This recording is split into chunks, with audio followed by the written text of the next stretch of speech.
Hi friends, welcome back to my channel. ఈరోజు నేను అమ్మమ్మ వాళ్ళ హౌస్ టూర్ చేయబోతున్నానండి. అయితే అమ్మమ్మ వాళ్ళది రేకుల షెడ్ అనమాట. ఒక్క గదే ఉంటుందండి లోపల, బయట వచ్చేసి ఇలా ఉంటుందన్నమాట. లోపల ఓన్లీ వన్ గదే అనమాట. ఇప్పుడు ఎలా ఉంది ఏంటనేది లోపలికి వెళ్ళి చూద్దాము, పదండి. గుమ్మ ముందు గుమ్మడికాయ కట్టారు, చూసారు కదా.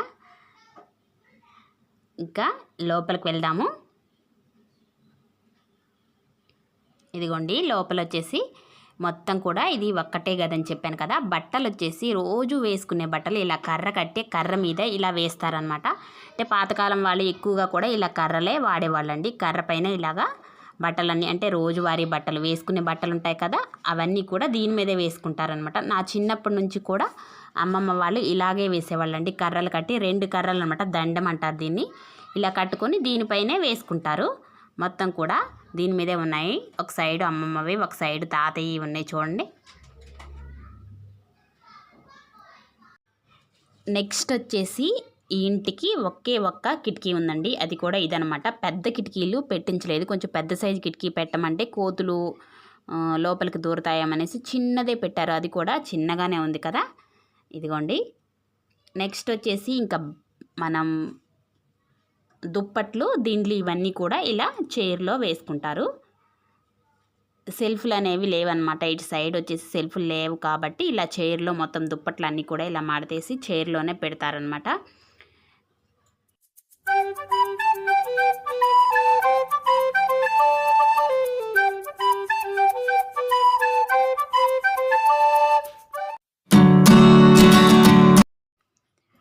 ఇక్కడేమో బియ్యం బస్తాలు ఉన్నాయండి, చూసారు కదా. ఇక్కడ ఒక నాపరాయి లాంటిది వేశారనమాట. రాయి వేసి దానిపైనే, ఇదిగోండి నాపరాయి వేశారు, దానిపైనే ఇలా బియ్యం బస్తాలు, తర్వాత కొత్త బట్టలు ఉంటాయి కదా, కొత్త బట్టలు లాంటివన్నీ కూడా ఈ డ్రమ్ములో పెట్టారనమాట. మనమైతే బియ్యం పోసుకుంటాము, కానీ ఈ డ్రమ్లో కొత్త బట్టలన్నీ కూడా ఇందులో పెట్టుకున్నారు. పైన పెడితే ఏంటంటే ఎలుకలన్నీ కొట్టేస్తున్నాయి అన్నమాట. అందుకోసం కొత్తవన్నీ కూడా ఈ డ్రమ్లో పెట్టేస్తారు. మేము వచ్చినప్పుడు కట్టుకునేవి కూడా ఇందులోనే ఉంటాయండి. ఇదిగోండి, మొత్తం కొత్తవన్నీ కూడా ఇందులో పెట్టేసి గొళ్ళెం పెట్టేస్తే ఏంటంటే ఎలుకలు ఎక్కువగా ఉన్నాయన్నమాట. ఎలుకలు వచ్చినప్పుడు అవి కొట్టకుండా ఉంటాయనే ఉద్దేశంతో ఇలా మొత్తం కూడా డ్రమ్లో నీట్గా సర్ది పెట్టేసింది అమ్మ. దీని మీద అట్టపెట్టెలు, బియ్యం బస్తాలు ఇవన్నీ కూడా కింద పెట్టుకోకుండా ఇలా పైన పెట్టుకోవడానికి ఇక్కడ ఒక నాపరాయి అనేది వేసుకున్నారు.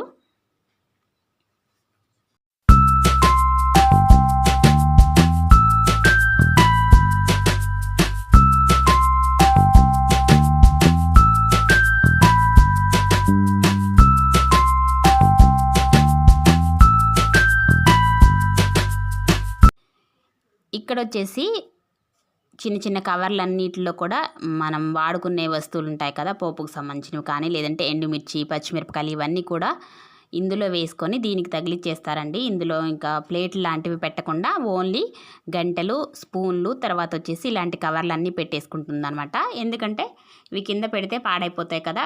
పచ్చిమిర్చి ఇలాంటివన్నీ ఇందులోనే వేసుకుంటుంది. ఎందుకంటే ఫ్రిడ్జ్ లాంటివి ఇలాంటివన్నీ లేవండి. అందుకోసం ఇలా కవర్లల్లో వేసేసుకొని ఇలా తగిలించేసింది. తను వేసుకునేటువంటి గాజులు కూడా ఇటు సైడ్ పెట్టేసింది, చూడండి.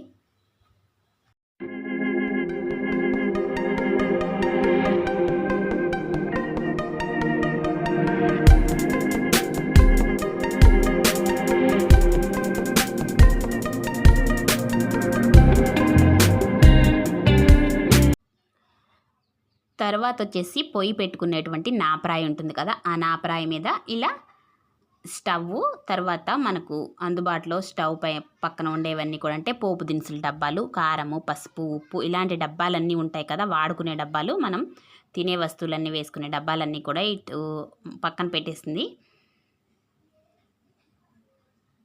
ఇలాంటివన్నీ కూడా అమ్మ వచ్చినప్పుడల్లా నీట్గా సర్ది వెళ్తుందండి. అమ్మమ్మ తనకి ఓపిక ఉండదు కదా, తను కూడా పనికి వెళ్ళొస్తూ ఉంటుందన్నమాట. మొత్తం కూడా తను సర్ది వెళ్తూ ఉంటుంది. కింద వచ్చేసి ఇలా సెల్ఫ్ల్లో ఇలా పెద్ద సైజులో ఉన్నటువంటి గిన్నెలన్నీ కూడా పెట్టుకుందనమాట. ఇక్కడ వచ్చేసి 2-3 సెల్ఫ్లు కట్టారనమాట. ఈ ఇల్లు మొత్తం కూడా మా బాబాయ్ కట్టాడండి, మా చిన్న పిన్ని వాళ్ళ హస్బెండ్ అనమాట. తను కట్టారు. తను మొత్తం కూడా కట్టేసి వారం రోజుల్లోనే పూర్తి చేసి వెళ్ళాడండి. హైదరాబాద్లో ఉంటారనమాట వాళ్ళు. మొత్తం కూడా సెల్ఫ్లు ఇక్కడ వచ్చేసి ఇలా కట్టాడు.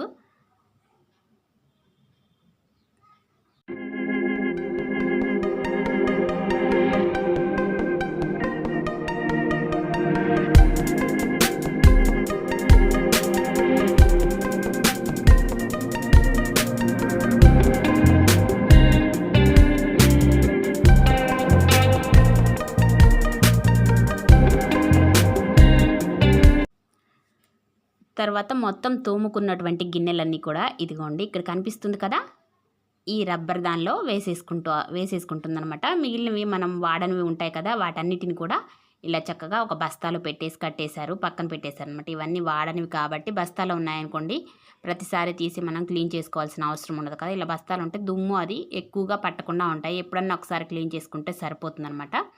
వాడుకునేటువంటి వరకు ఈ రబ్బర్ గిన్నెలో వేసేసుకొని మంచినీళ్ళని ఇలా ఇక్కడ పెట్టేసిందనమాట. మొత్తం కూడా ఒక గదిలో ఇలా సర్దుకున్నారు. ఒకే గది అండి, ఒక గదిలో ఇలా మొత్తం కూడా అడ్జస్ట్ అవ్వచ్చు. చాలా పెద్దగా ఉంటుందన్నమాట గది. ఇది సరిపోతుంది, ఎందుకంటే అమ్మమ్మ తాతయ్య కాబట్టి ఉండేది. ఎప్పుడన్నా వస్తే అమ్మ ఉంటుంది, మేము ఎప్పుడన్నా వస్తే అప్పుడప్పుడు ఒక వారం రోజుల వరకు ఉండి వెళ్తూ ఉంటామన్నమాట.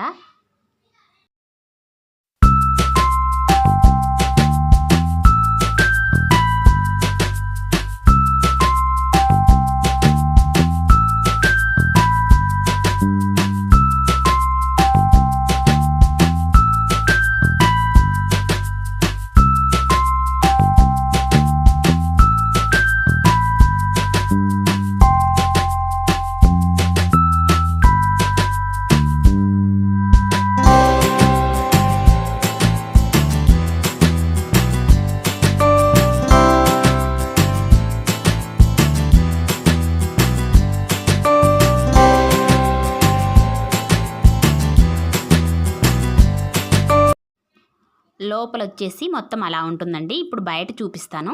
తాతయ్య ఇక్కడ కూర్చొని ఉన్నాడు కదా, ఇది మొత్తం కూడా వరండా అనమాట. ఇటు సైడు మనం పొయ్యి పెట్టుకునే దగ్గర గది ఒకటి కడదాం అనుకున్నారు, కానీ దాన్ని ఈసారి వచ్చినప్పుడు బాబాయ్ కట్టి వెళ్తానన్నాడండి.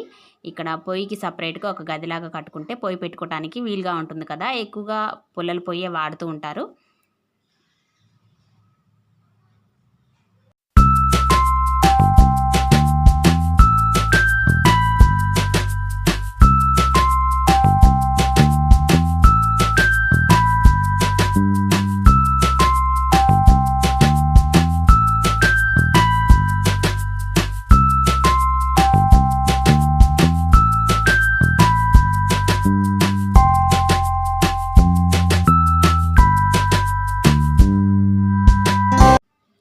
ఇంకా వాడుకునేటువంటి వాటర్ అంతా కూడా అంటే తొట్టు అనమాట. ఈ తొట్టు వచ్చేసి ఇక్కడ ఉంటుంది, ఇక్కడ గిన్నెలు తోముకోవడానికి వీలుగా ఉంటుందన్నమాట. బాత్రూము తర్వాత లెట్రిన్ వచ్చేసి ఇటు ఉన్నాయండి. బాత్రూమ్స్ వచ్చేసి ఇటు సైడ్ ఉన్నాయి, అవి కూడా చూపిస్తాను. ఇదిగోండి ఇటు సైడ్ ఉన్నాయి. ఇక్కడ వచ్చేసి వ్యూ చాలా బాగుంటుందండి. ఇప్పుడు అది కూడా చూపిస్తాను. మొత్తం కూడా చుట్టూ ఉన్న వ్యూ మొక్కలన్నీ కూడా ఇప్పుడు చూసేద్దాము.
చూసారు కదా, ఇది ఈరోజు వీడియో. నచ్చినట్లయితే లైక్ చేయండి, షేర్ చేయండి. అదేవిధంగా నా ఛానల్ని ఎవరైనా కొత్తగా చూస్తుంటే సబ్స్క్రైబ్ చేసుకోండి. నా నెక్స్ట్ వీడియోతో నేను మీ ముందుంటాను. అప్పటి వరకు కీప్ స్మైలింగ్. బాయ్.